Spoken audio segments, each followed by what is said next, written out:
大家好，今日我想同大家一齊深入探討啟示錄入面一個非常震撼人心嘅信息。我哋今日嘅主題係妥協的病理與真理之人，別迦摩教會的屬靈診斷與現代防禦指南。呢次嘅分享係基於啟示錄第2章第12節到第17節嘅深度解釋。當我哋睇到別迦摩呢個名嘅時候，我哋唔係單單喺度讀緊一段死板嘅歷史，而係喺度面對緊一個喺當代教會依然非常尖銳嘅問題。我哋喺一個充滿誘惑同壓力嘅世界入面，究竟係選擇堅守真理，定係喺不知不覺間走向咗妥協？呢張投影片上面嗰把帶血色嘅利劍，就象徵住主耶穌基督嗰把可以剖開人心、辨明是非嘅話語。我哋今日要一齊做一次屬靈嘅體檢，睇下我哋嘅教會，甚至係我哋每一個人嘅內心，係咪正處於某種屬靈嘅危險狀態？要明白主對別迦摩教會講嘅嘢，我哋首先要進入當時嘅歷史場景。當我回望別迦摩呢個城市，我發現佢同士每拿完全唔同。士每拿係一個海港，而別迦摩係一個位於山頂上嘅文化古城，係當時羅馬帝國亞細亞省的首府。我喺呢度睇到三股巨大嘅壓力，正喺度三面夾擊緊當地嘅基督徒。第一，係政治效忠嘅絕對脅迫。別迦摩係皇帝崇拜嘅中心，佢係亞細亞省第一個為咗仲生存喺世上嘅皇帝起廟嘅城市。喺嗰度，如果你拒絕敬拜皇帝，你唔單止係信仰上有問題，你仲會被視為政治上嘅叛國賊，面臨經濟封鎖甚至係死刑。第二，係學術該傲同世俗文化。別迦摩有一座擁有超過20萬卷藏書嘅圖書館，規模僅次於亞歷山大港。呢度係理性、學問同精英主義嘅堡壘。喺呢種氛圍下，謙卑嘅基督信仰往往會被視為愚昧或者係冇文化。第三，亦都係最得人驚嘅，就係猖狂嘅異教邪靈。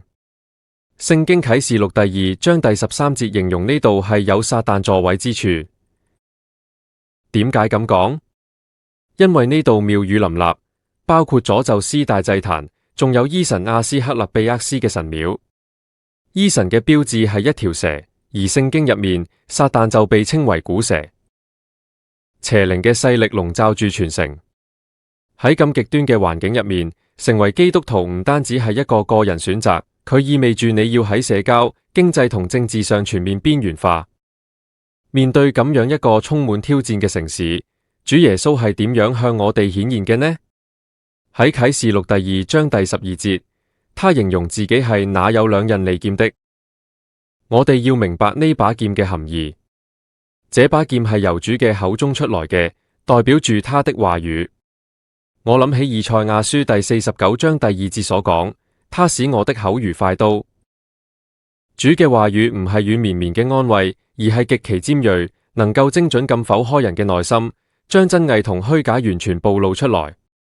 呢把劍有雙重作用，對於持守真理嘅人，佢係醫治同安慰；但對於嗰啲喺教會入面搞妥協、傳假教導嘅人，呢把劍就係權威嘅審判同管教。喺別迦摩呢個政治中心，地上的皇帝雖然自認擁有生殺大權，但主耶穌要提醒我哋，只有他先係擁有終極權柄嘅審判者。他絕對唔軟弱，他會用他嘅話語去對付教會內部嘅腐敗。而家等我哋一齊睇下主對別迦摩教會嘅診斷結果。呢份報告顯示，呢個教會嘅健康狀況非常之複雜。首先，佢哋有強大嘅免疫力，就係堅守主名。啟示錄第2章第13節讚佢哋話：當我忠心的見證人安提帕在你們中間，撒旦所住的地方被殺之時，你還堅守我的名，沒有棄絕我的道。我真係好佩服呢班弟兄姊妹，喺撒旦嘅大本營，面對血腥嘅屠殺，佢哋依然承認耶穌係主，冇否定救恩。但係報告入面亦都有一個致命嘅病灶，就係容忍妥協。主喺啟示錄第2章第14節到15節指出，有人服從了巴蘭的教訓，你那裏也有人照樣服從了尼哥拉一黨人的教訓。呢個就係問題所在。佢哋雖然抵禦咗外部嘅猛烈攻擊，卻失去咗內部嘅免疫系統。佢哋缺乏分辨力，容忍咗假教導喺教會入面滋長，導致信徒喺道德同信仰上同世俗產生咗危險嘅混雜。為咗等大家更加明白堅守同妥協嘅區別，我想對比一下幾個成功同失敗嘅案例。成功嘅例子，首推安提帕。佢喺撒旦嘅大本營面對生命威脅，依然選擇至死忠心。仲有舊約入面嘅但以理同佢嗰3個朋友。喺但以理書第3章，佢哋喺巴比倫嘅政治壓力下，寧願被扔入火爐都拒絕跪拜金像。喺但以理書第1章，佢哋亦都拒絕食黃鱔，為咗堅守上帝嘅聖潔。相反，失敗嘅例子令我哋警惕。舊約嘅以色列人，佢哋雖然冇喺戰場上被摩押軍隊打敗，卻喺巴蘭嘅引誘下，因為貪圖享樂而食祭偶像之物，縱行淫亂，結果招致上帝嘅審判，死咗24000人。今日我哋身邊係咪都有啲追求包容嘅基督徒？佢哋為咗升職、社交認同，喺性倫理或者係成功神學呢啲課題上，慢慢咁讓步同妥協。究竟呢種妥協係點樣發生嘅呢？我哋可以用巴蘭教導嘅病理學嚟做分析。巴蘭係邊個？根據民數記22章到25章，佢係一個貪愛錢財嘅先知。第一階段係觸發點，貪婪同利益。彼得後書第2章第15節話佢貪愛不義之工價。當一個人渴望金錢、世俗認同或者係社交便利嘅時候，私欲就會產生。第二階段係催化劑，放置絆腳石。巴蘭知道佢冇辦法直接咒詛以色列人，於是就諗咗條計，誘惑。佢將妥協包裝成自由或者無傷大雅嘅文化適應，卸低信徒嘅防備。第三階段係行為表現，道德崩潰。信徒開始參與祭偶像之物嘅宴席，即係融入異教嘅社交圈子，跟住就發生行姦淫，道德底線全面鬆懈。最終結果就係招致神聖審判。呢種策略好陰險，因為佢係利用信徒自身嘅慾望，從內部摧毀教會。除咗巴蘭，仲有一種毒素叫尼哥拉黨。呢個名字喺希臘文入面係征服人民嘅意思。我發現尼哥拉黨嘅教導有一種上層建築，就係知識與階級嘅傲慢。佢哋可能有一種早期諾斯底主義嘅傾向，認為靈魂同肉體係完全二分嘅。佢哋自認擁有更高嘅屬靈知識，覺得身體犯罪完全唔會影響靈魂嘅純潔。呢種心態會導致一種轄制平信徒嘅階級制度，而佢哋嘅下層結構就係肉體嘅放縱主義。佢哋以屬靈特權作為藉口，將罪惡包裝成理所當然嘅自由。主耶穌喺啟示錄第2章第15節明確表達他恨惡呢種教導。無論係出於底層嘅貪婪巴蘭，定係上層嘅學術該傲尼哥拉黨，佢哋嘅果子都係一樣，容忍淫亂同偶像崇拜。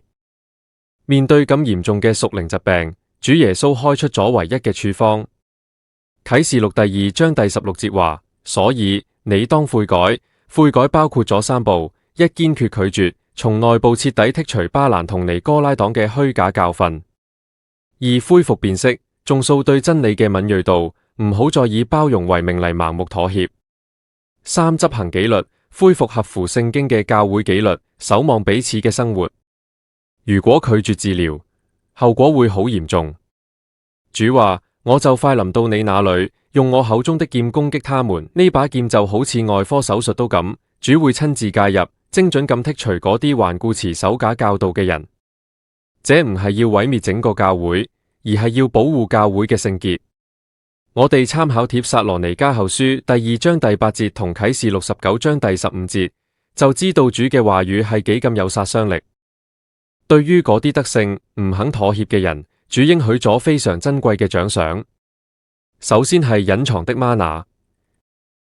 嗎哪係以色列人喺曠野嘅食物，而隱藏的嗎哪象徵住永恆嘅屬天糧食。耶穌喺約翰福音第6章第32到35節講過：我就是從天上降下來生命的糧。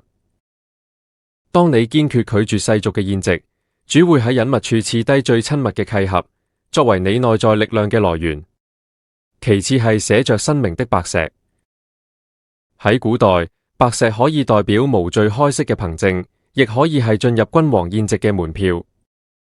最重要嘅係，石頭上面寫住一個只有領受者先知嘅新名，這象徵住一個專屬嘅、親密嘅新身份。以賽亞書56章第5節提到，上帝會賜低一個永遠的名。呢份認同超越咗世俗俾你嘅一切標籤，係你同基督完全聯合嘅印記。我哋唔好以為別迦摩嘅問題離我哋好遠，其實古代嘅病灶喺今日都有現代變體。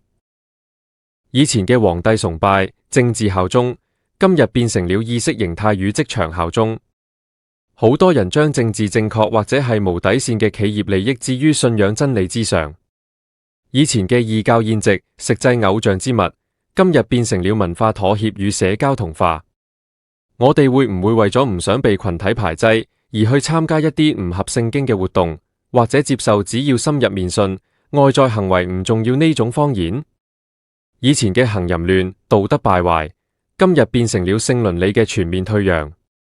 現代人以包容同無限自由為名，完全接受唔符合聖經核心教義嘅性別同婚姻價值觀。我哋要警覺，巴蘭嘅絆腳石依然存在。咁我哋應該點樣去分辨呢啲假教導呢？我建議大家用呢個真理檢驗流程圖。第一，對照聖經核心，呢個教導係咪淡化咗罪嘅嚴重性？佢有冇扭曲基督嘅神聖同救恩？如果佢將偶像崇拜包裝成文化，咁就係紅燈。第二，檢驗背後動機，呢個教導係咪出於貪婪、追求名利、金錢？佢係咪想透過階級去控制人？如果是，這就是巴蘭與尼哥拉黨嘅酵。第三，觀察行為果子，呢個教導係帶嚟生命嘅聖潔同信服，定係合理化肉體嘅放縱？馬太福音7章第15到20節提醒我哋，睇果子就可以認出樹。正如聖經所講，有耳的就當聽。真正嘅教導永遠唔會用俗世嘅成功或者無底線嘅包容嚟包裝妥協。最後，我想總結一下得勝者嘅防禦架構。我哋需要建立一個穩固嘅三角形，底邊係拒絕妥協。我哋要對抗貪婪，學習知足，將身體同心思意念完全獻俾上帝，好似羅馬書12章第1到2節所講嘅，唔好效法呢個世界。左邊係持守主道，我哋要用真理之印嚟武裝自己，好似安提帕咁堅守基督嘅名，勇敢執行真理嘅紀律。